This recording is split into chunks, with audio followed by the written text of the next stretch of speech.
Assalamualaikum warahmatullahi wabarakatuh. Kaifa halukum?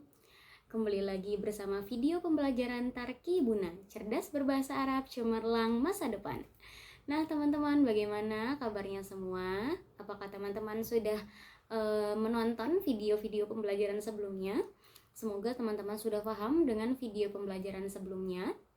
Baik, pada video kali ini kita akan membahas bersama-sama terkait pembagian isim atau kata benda berdasarkan jumlahnya. Nah, ada berapa nih kira-kira? Ya, dalam bahasa Arab, pembagian isim ataupun kata benda berdasarkan jumlahnya terbagi menjadi 3. Yang pertama disebut isim mufrad atau isim yang memiliki makna tunggal atau satu. Lalu yang kedua ada isim musanna, yaitu isim yang memiliki makna dua atau ganda. Lalu yang ketiga ada isim jamak. Isim jamak ialah isim yang memiliki makna banyak. Banyak dalam bahasa Arab yaitu lebih dari dua. Baiklah teman-teman, kita bahas satu persatu dimulai dari isim mufrad ya. Tadi telah kita ketahui bersama bahwa isim mufrad adalah isim yang memiliki makna satu. Betul.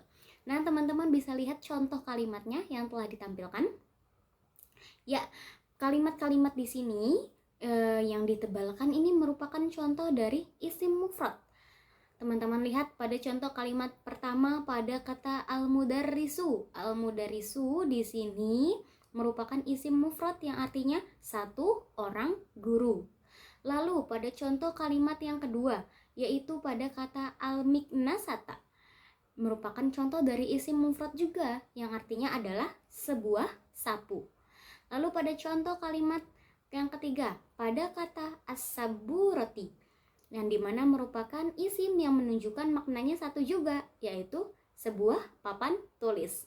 Nah, kedudukannya berbeda-beda ya teman-teman. Pada contoh kalimat pertama, yaitu kata al-mudarris berkedudukan sebagai fa'il ataupun subjek, jadi orang yang melakukan suatu kegiatan.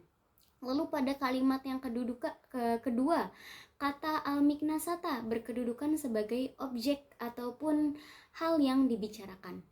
Pada kalimat yang ketiga, kata as-saburah berkedudukan sebagai majrur, di mana ia datang ataupun hadir setelah harfu jar. Harfu jarnya apa? Harfu jarnya adalah huruf ila, betul sekali. Jadi, kedudukan isim mufrad ini bisa bermacam-macam ya. Bisa berkedudukan rofa sebagai fa'il, bisa berkedudukan nasab sebagai maf'ulun bih ataupun objek, lalu juga bisa berkedudukan sebagai isim majrur.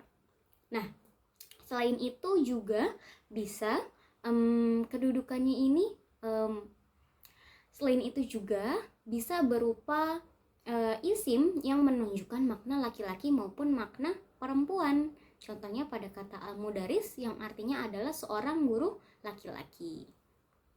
Oke, jika teman-teman sudah paham, kita akan masuk ke jenis isim yang kedua, yaitu isim musanna. Isim musanna adalah isim yang menunjukkan makna ganda atau makna dua. Nah, ada ciri-cirinya ini teman-teman. Isim musanna ini terbagi dua ya ciri-cirinya. Yang pertama, jika isim musanna tersebut berkedudukan sebagai fa'il, maka akan ditambahkan huruf alif dan nun. Namun, jika isim musanna tersebut berkedudukan sebagai maf'ulun bih atau objek dan juga sebagai majrur, maka akan ditambahkan huruf ya dan nun setelah kata tersebut. Gimana maksudnya? Oke, kita akan bahas bersama-sama. Teman-teman bisa lihat pada contoh kalimat yang pertama, pada kata at-tolibani. Nah, kata at-tolibani menunjukkan makna dua orang murid. Dua orang murid di sini, kata awalnya atau kata mufradnya ini berasal dari kata at-tolibu. Lalu ketika menjadi musanna berubah menjadi at-tolibani yang ditambahkan huruf alif dan nun. Ya, ditambahkan huruf alif dan nun. Mengapa? Karena kata at-tolibani berkedudukan rofa, yaitu sebagai fa'il, orang yang melakukan kegiatan atau subjek. Lalu teman-teman bisa lihat pada contoh kalimat kedua, pada kata an-nafidataini. Kata an-nafidataini isim mufradnya apa teman-teman? Ya, betul sekali. Isim mufradnya adalah an-nafidhatu yang artinya satu jendela.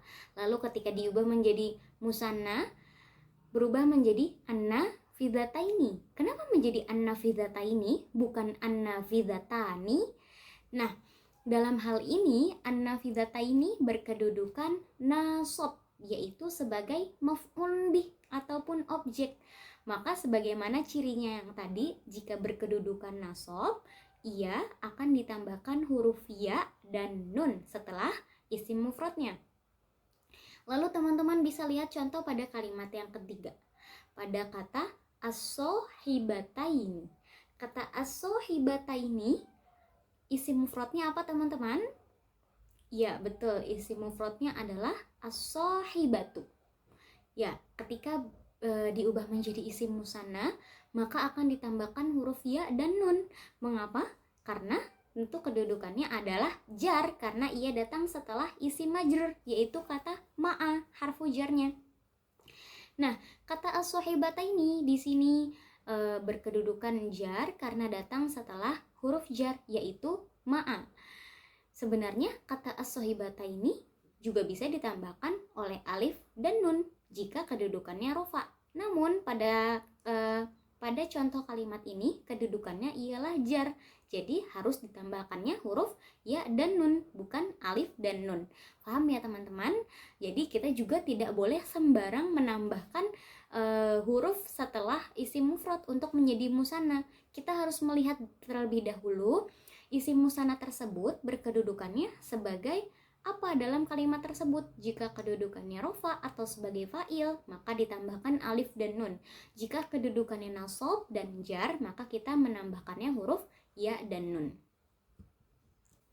Baiklah teman-teman, kita masuk kepada pembagian isim berdasarkan jumlahnya. Yang ketiga, yaitu disebut sebagai isim jamak. Isim jamak adalah isim yang menunjukkan makna banyak.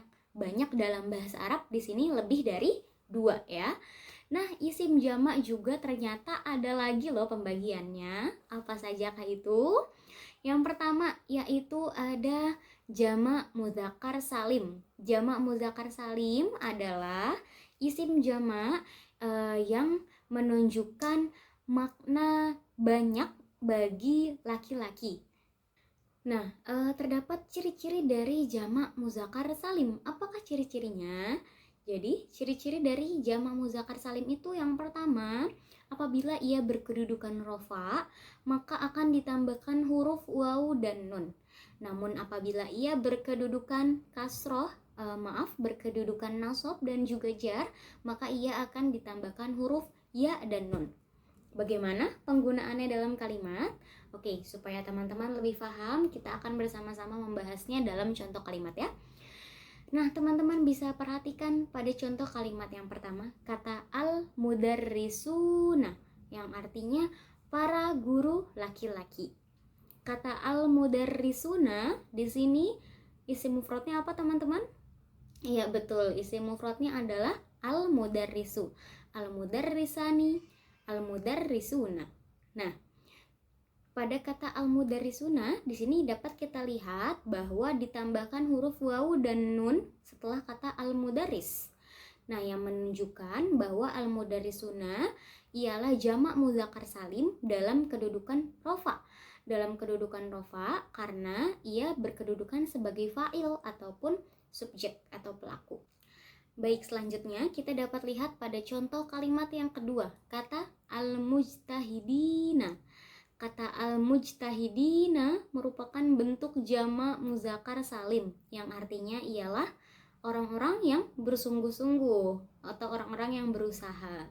Kata al-mujtahidina isim mufradnya apa? Ya, betul sekali. Al-mujtahidina isim mufradnya adalah al-mujtahidu. Ketika berkedudukan sebagai jamak muzakkar salim, maka berubah menjadi al-mujtahidina karena ditambahkan huruf ya dan nun. Mengapa ditambahkannya huruf ya dan nun, bukan huruf waw dan nun?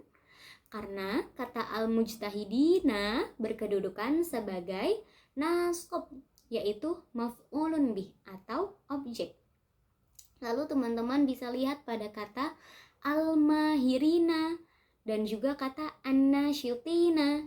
Nah, dua kata ini merupakan contoh jamak mudzakkar salim yang berkedudukan jar. Kenapa berkedudukan jar? Karena sebelumnya terdapat harfu jar. Betul sekali.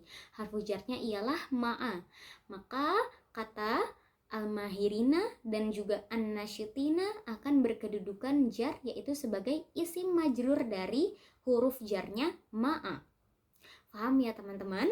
Jadi kita juga sama, tidak boleh sembarang menambahkan ciri dari jamak mudzakkar salim. Harus melihat terlebih dahulu posisinya dalam kalimat tersebut sebagai apa. Jika berkedudukan rofa, maka ditambahkan huruf waw dan nun. Namun apabila berkedudukan nasab dan jar, kita tambahkan huruf ya dan nun. Baiklah teman-teman, kita masuk kepada jenis jamak yang kedua, yakni jamak muannats salim. Jamak muannats salim merupakan kata yang menggambarkan suatu kata yang menggambarkan hal dalam jumlah yang banyak atau lebih dari dua yang menunjukkan makna perempuan. Nah, ciri dari jamak muannats salim itu sendiri ialah ditambahkan huruf alif dan ta di akhir kalimatnya. Nah, jika kedudukannya rofa, jamak muannats salim ini akan berharokat akhir dhammah. Namun jika kedudukannya nasab dan juga jar, maka harokat akhirnya adalah kasroh. Baiklah, supaya kita bisa memahaminya lebih dalam lagi, teman-teman bisa lihat contoh-contoh kalimat yang telah ada. Ya, pada contoh kalimat yang pertama yaitu pada kata at-thalibatu. Kata at-thalibatu merupakan jenis dari jamak muannats salim yang mana isim mufradnya adalah at-thalibah. At-thalibah jika kita ubah menjadi jamak muannats salim maka menjadi at-thalibatu. Kata at-thalibatu di sini berkedudukan rofa karena sebagai fa'il atau subjek pelaku. Nah, karena berkedudukan rofa, maka harokat akhir dari jamak muannats salimnya berharokat dhammah. Lalu pada contoh kalimat yang kedua, al-mufrodat. Kata al-mufrodat di sini merupakan jamak muannats salim dari kata mufrodatun. Mufrodatun, maka jamak muannats salimnya adalah al-mufrodat. Nah, di sini harokat akhirnya adalah kasroh karena kedudukannya sebagai nasab atau maf'ulun bih, objek. Lalu kita melihat pada contoh kalimat yang ketiga, as-saburat. As-saburat. As-saburat juga di sini merupakan jamak muannats salim yang isim mufradnya adalah saburatun. Baiklah teman-teman, kita akan masuk ke dalam jenis jamak yang ketiga, yaitu adalah jamak taksir.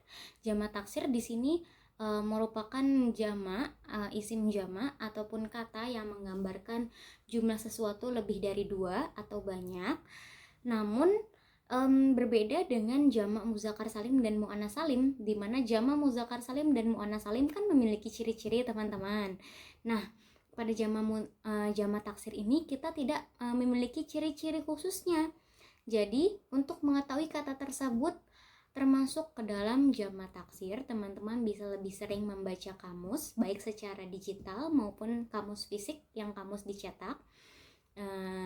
Di sini kakak akan memberikan sedikit contoh dari jamak taksir. Nah, pada yang pertama yaitu kata ar-rijalu. Ar-rijalu merupakan jamak taksir yang isim mufradnya ada yang tahu? Ya, isim mufradnya adalah kata rojul. Rojulun, rojulani, rijalun. Kata ar-rijalu berkedudukan rofa yaitu sebagai fa'il, subjek atau pelaku. Lalu pada kata malabisa. Malabisa di sini juga merupakan jamak taksir. Jamak taksirnya berkedudukan sebagai nasab atau maf'ulun bih, objek. Lalu pada kata fusuli. Fusuli. Kata fusuli merupakan jamak taksir, bentuk jamak taksir yang isim mufradnya berasal dari kata faslun. Faslun, faslani, fusul. Fusul di sini berkedudukan jar karena datang setelah harfu jar, yaitu harfu jarnya adalah ila, maka ia sebagai isim majrur maka sudah pasti berkedudukan jar. Dapat difahami ya teman-teman? Nah, supaya teman-teman bisa lebih memahami bagaimana perubahan bentuk kata dari bentuk mufrad, kemudian ke musanna, lalu ke jamaknya. Di sini kakak memberikan sedikit contoh perubahan bentuk yang dapat teman-teman lihat pada video ataupun teman-teman dapat menghafalkan maupun mencatatnya dari aplikasi pembelajarannya ya.